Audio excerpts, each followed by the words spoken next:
Yeah, so I don't know. I think the connection got lost for a second. Whatever. It's 13:11. Truck is 13:6. Always pay attention to your bridges and whatnot. But yeah, like I was saying before, shout out to Chris Emery. He came to the company. He's following the channel and whatnot since like day one, like one of the originals. And he's out here doing big things himself, you know. Really great guy, really great guy, really great guy. Anytime I see him, we definitely sit and chat it up for a little bit. Look at this fool about to blow by me on the right hand, left hand side. He's the slowest behind down. 55 zone, just rolling. Let's see, Mr. Bruce, another great guy. Met him out in Conley. We sat and talked for a little bit. Text him every so often to make sure he's doing well. But yeah, he's still at the company, still enjoying it. Lillian Moss, she's also she was flatbed division. Now she's like curtain side and flatbed, kind of same kind of difference a little bit. Who else is there? Mike, his YouTube name is Mike Lana. His trainer is actually my trainer. He just finished not too long ago. Got his own truck. He's out here doing well. Nick, aka Mr. RC Media. I made a video in response to the video that he dropped. He's up in Appleton right now. He's in week 2. But he told me, I just talked to him about a day and a half ago. He said he's doing really well up there. He doesn't have any complaints. So yeah, that's good to hear. So I'm happy they're all doing well. Congratulations to all of y'all. Your days, you're going to be out here doing great things. I'm just trying to get set up to where him and I could be his trainer and roll together for his 21 day period. He's not about 19 to 21 days out here as a trainer. But I tried our video the other day, but I was having issues. And but yeah, that was one video I was trying to drop. The congratulations. So congrats to all those guys. Proud of y'all. Oh my god, that was a nice size bump. Another thing, I kind of update training videos. So if you guys have been watching the channel, you'll notice that I had one student. Frank. Frank is no longer on the truck with me. I had to drop him. There seemed to be no level of progression. The work ethic was not there. And it was like he was not understanding the basic fundamentals. So I had to drop him. I don't think the company's not going to let him go because he can be fixed. Yeah, it sounds like he's broken. His skills can be improved upon. He just needs some additional training in the area that I can't provide out here on the road because I'm actually out here driving. I don't have time to stop and do certain things for training. It's expected that when you get to this point of training, when you're on the road with the trainer, that you those fundamentals are already there, and it's my job to build on that and teach you the ins and outs of doing this job for the company, the way the rail wants you to do it, and prepare you in a minimum of 19 to 21 days, and then go from there. You can hop over one lane because I gotta get over on 80. Well, I can see the sign that says 80 right there. 74A to me. I see to go 80. I should just go 80 east. Before I swap lanes, always good to check your mirrors. Look at this car about to fly by me on the left-hand side. He just cut over last second. So always check your mirrors. You double and triple take before you just go and just swap lanes. You just never know when somebody's going to do something crazy. But anyway, it's another big bump. Oh. So yes, had to drop Frank. And after that, I had another trainee, Mr. James. Never did any videos with him. I knew right off the rip he was going to be an issue. He actually, about 2 days ago, we're on I-80 in Ohio, and he actually drove off the damn road, ended up damaging my truck, and just spent the last day and a half basically up in Marshfield explaining to the higher-ups, about what happened, the events that led up to the incident,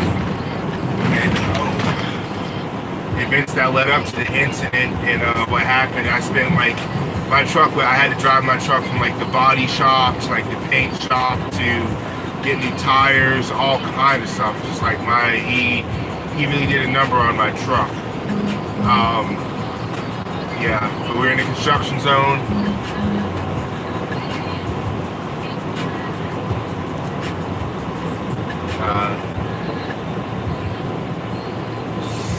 Have somebody who just texted me about being a trainer. I can't read it at the moment because I'm driving. I'll read it whenever I get to Gary, which shouldn't be too much longer. I'll check out it's like 30 minutes away, if that. But yeah, so he ended up going off the road construction zone. There was no level of understanding what was going on and stopping him. I ended up actually having to reach over and drive the truck from the passenger seat. Wild, I know. Look at this fool. Oh, he just cut me off. Now he wants to ride his brakes. Like this kind of shit you deal with while you're out here. Like, what are you doing, dude? He's like braking all the way down. Like, what are you doing?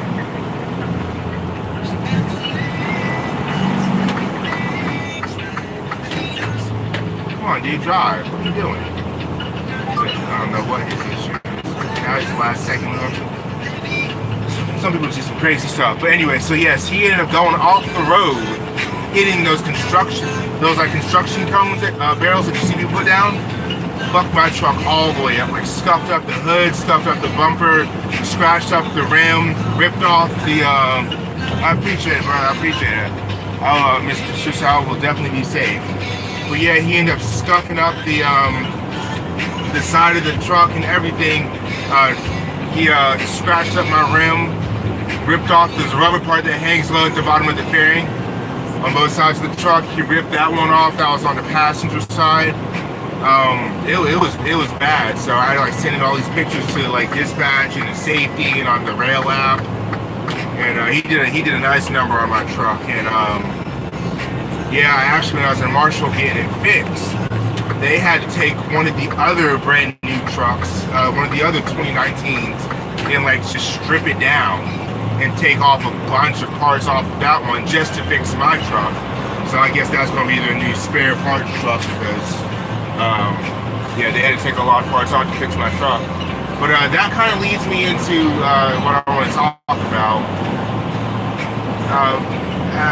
As a trainer, well, I'll start with this. Going through the CDL program,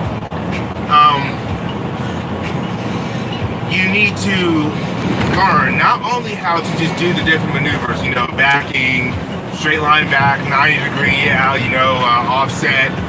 It's imperative that you learn the principles behind these back maneuvers, what to look for when you're doing them. That's the biggest takeaway part. Obviously, to pass CDL tests, you have to be able to do the maneuvers. But they also want to see that you, I'm almost to Gary. Shoot, I didn't even know it was this close. You guys get a chance to see the terminal. Oh, that's another big one. So, you need to learn what things to look for, like understanding once you're backing and you're in a certain position and you're trying to keep on backing. You need to understand that the harder you turn the wheel, the faster the trailer is going to turn. There's going to come a point where you have to come out of the turn. Those are certain fundamentals you have to learn. Now, as a trainer, it's my job to build on those fundamentals to where you learn, all right, not every maneuver is going to be textbook like that. Sometimes you're going to have to figure out a way to kind of set up in a certain way and maneuver the truck. And it's my job to teach you what signs to look for, what you should do, what you should not do, and teach you how to do things the right way. Frank did not have the work ethic. He came to this job thinking that all you do is just drive. It's not the case. You do more than just drive. I like to put it this way. This is not a hard job to do, but it is a lot more than what people normally think it is. And even when people that want to do it, it's a lot more than what they realize, especially if you go to like flatbed division. So, yeah, there was no work ethic. He actually, at one point, we were sitting down and, you know, he's like, you're running me illegal. I was like, what do you mean I'm running you illegal? he goes like, yeah, you have me driving more than like 6 hours in a day. And it's like, pretty sure the law says I can't drive more than 6 hours a day. It's like, right. You realize you can drive for up to 11 hours total in a 14-hour span. You can be on duty for longer than 14 hours, but you just can't drive after a certain period. You would have thought I violated this man's entire existence, the face that he gave me. So yeah. And there's also no learning curve on backing. Like, no matter where we went to back, he couldn't do it. Now my second trainee, James, the company's right now and trying to investigate how he somehow got his license. So that's what's going on with that. But I don't have a student or anybody with me right now. I'm just riding by myself. That's why I'm able to make this video. That's why it's been a little minute since I've dropped one, because I've been really concentrating on Frank for the last few days of this time, and then James. I just wouldn't have felt safe making a video with him. This guy in front of me. Can't even maintain this lane. It's all over the damn place. It's not safe at all.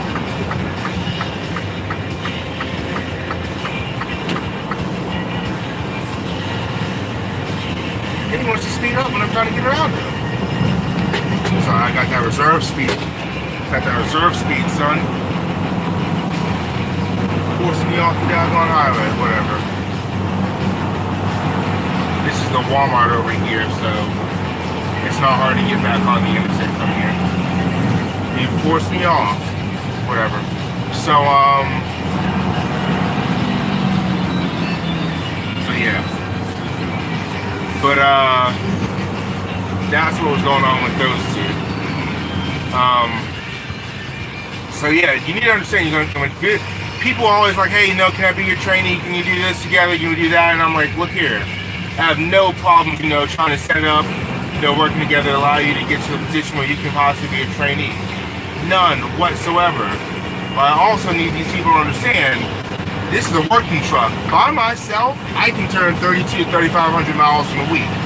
So if I get a trainee on this truck, like, you're driving, and we can do at least 4,000 miles minimum. So I understand if you're on this truck, you're gonna have to work, and it is what it is. It is what it is. So let's see here. Find a spot to get a U-turn. Sometimes people force you off the road and put you in a bad spot. Sometimes you just gotta take the L and take the exit. Yeah, find somewhere to hit a U-turn. It is what it is. But always do so safely. That is the first. That's what I preach to the trainees. We navigate first. We drive this truck and we navigate and do it safely, first and foremost. Before anything else. We start doing wild things and going crazy. No. We drive the truck in a safe manner. So, yep. All I gotta do is try to pick up the parking lot. Get my words all twisted. Find the park. It's like 31,000 pounds, but it's a bunch of like really